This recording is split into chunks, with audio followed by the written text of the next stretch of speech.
रविंद्र नाट्यगृह में आयोजित मध्य प्रदेश सेवा अलंकरण समारोह में पहुंचे प्रदेश के राज्यपाल मंगूबाई पटेल। राज्यपाल श्री पटेल ने यहां विभिन्न क्षेत्रों में विशिष्ट सेवाएं देने वाले प्रदेश भर के 100 से अधिक लोगों का सम्मान किया।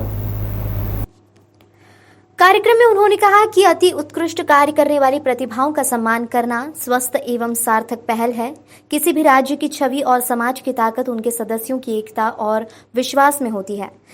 राज्यपाल मंगूबाई पटेल ने कहा कि ब्राह्मण समाज द्वारा मध्य प्रदेश सेवा अलंकरण समारोह 2021 में अति उत्कृष्ट कार्य करने वाली प्रतिभाओं के मनोबल को बढ़ाने के लिए सम्मानित किया जाना एक स्वस्थ और सार्थक पहल है। यह जरूरी है कि विकास की मुख्य धारा में कोई छूटे नहीं। यह तभी होगा जब हर व्यक्ति अपने पिछड़े जरूरतमंद का सहयोग करे और उसका आगे बढ़ने में मदद और मार्गदर्शन करे। इस कार्य में समाज की प्रतिभाओं, समर्थ और संपन्न वर्गों की महत्वपूर्ण भूमिका है। उनके जिम्मेदारी है कि उन्होंने जो उपलब्धियां हासिल की है उसे प्राप्त करने की प्रेरणा और प्रोत्साहन दूसरे को दे। देश की अति उत्कृष्ट कार्य करने वाली प्रतिभाओं के मनोबल बढ़ाने के लिए सम्मान का आयोजन करना स्वस्थ और सार्थक पहल है। किसी भी राष्ट्र की छवि का आधार उसके समाज की जागरूकता और उसका कर्तव्य बोध होता है। समाज की ताकत उसके सदस्यों की एकता, विश्वास, पारस्परिक सहयोग और सामूहिक प्रयत्नों में होती है। प्रतिभाओं को सम्मानित करना। प्रदेश की इन विभिन्न प्रतिभाओं को सम्मानित करने से समाज में सहयोग और एकता का वातावरण निर्मित होता है। किसी भी प्रदेश में समग्र विकास में सभी प्रतिभावान एवं समर्थ वर्ग के सदस्यों की महत्वपूर्ण भूमिका होती है।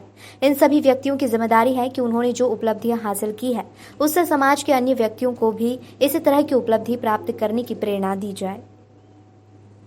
समाज में सद्भाव और सहयोग के वातावरण को मजबूत करता है। समाज में नए उत्साह और मनोबल का संचार होता है। स्वस्थ समाज वही होता है जिसमें सबका विश्वास, सबका साथ, सबका विकास और सबका शामिल होना। प्राइम मिनिस्टर को सुनते होंगे, सबका साथ, सबका विकास, सबका विश्वास, और जोड़ा गया है सबका प्रयास।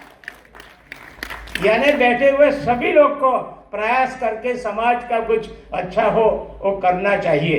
मेरे से आप ज्यादा जानता होंगे, सावित्री को मालूम था कि मैं जिससे शादी करती हूं सत्यवान सिर्फ उनकी आयु जो है बहुत कम है। फिर भी सावित्री तैयार हुई कि मैं सत्यवान से ही शादी करूंगी। वो गिनती रहती थी कितने दिन कटे। जब भी सत्यवान को मृत्यु का समय आया और देखती रहती थी। यमराजा उनका जी लेने आया।